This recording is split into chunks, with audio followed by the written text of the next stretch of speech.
With that, I want to transition to ask Carl Andersen to come up. Most of you know Carl and his wife Shannon as local businessmen and women. You know they're from Divide. I would tell you Carl is from New York. And Carl's up here for a couple of reasons. He was a firefighter, he has a unique perspective as well. And then he got to say goodbye to his son as he went off to fight in Afghanistan. So never forget that we have first responders, that we're also veterans who sent their kids.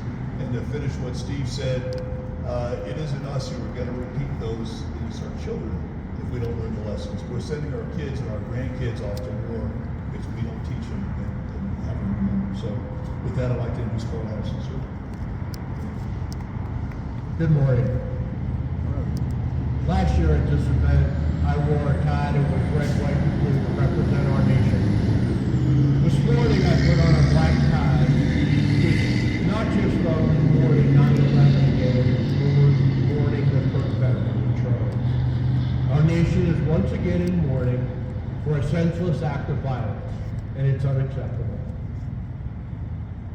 On 9/11, these 44 faces lived in my county. They were not just men and women. They were not just firefighters, first responders, business people. They were Americans, just doing what Americans do, provide for their families, heading to work to do what was right. And their lives were taken senselessly once again. And I'll go out on a limb to say that our life, health, and safety failed them that day.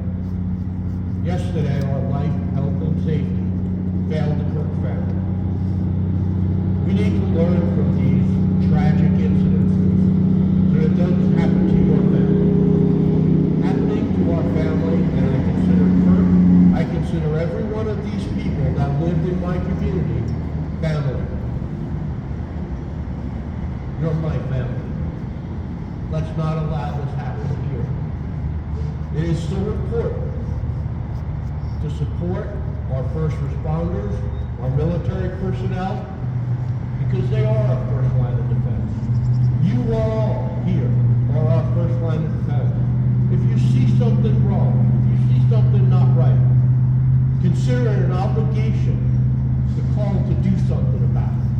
Because that's all it takes sometimes, is somebody to be observant. The young lady on that train, all it would have taken was one person to be observant, and she would be with us today. Let's not let these tragedies continue. My dad was a foreman on the North Tower of the Twin Towers. I was in those towers the summer of 2000, actually bringing friends of mine from Colorado before I moved out here to visit those towers. They were special around the world, the nation.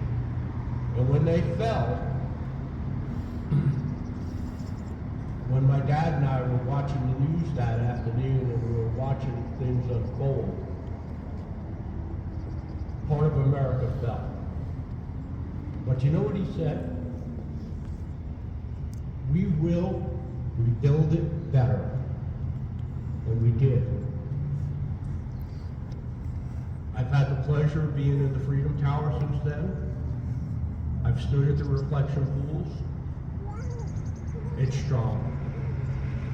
America is strong. Let us all be strong. Let's stick together, regardless of your affiliation, regardless of your color, your ethnic background, or your religion.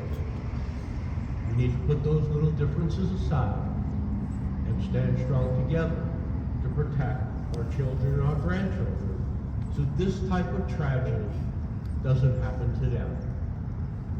Type of tragedy doesn't happen to the Kirk family. So when you go today, go out, take a moment of silence, pray, and hug somebody. And I just want to say thank you to all the first responders, all the military people that since 9/11 and before 9/11 have done so much to protect our country. And like Colonel Williams said, my son joined the Marine Corps, went to Afghanistan, the worst place on earth at that time, and he fought for our nation there too. And he did it because of 9/11. I don't want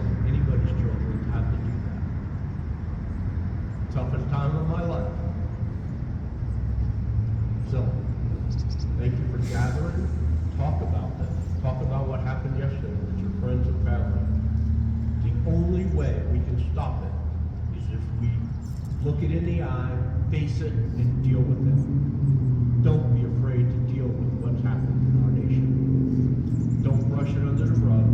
Don't put it aside. Life, health, and safety of our fellow Americans is all of our responsibilities. Let's do it together. Thank you.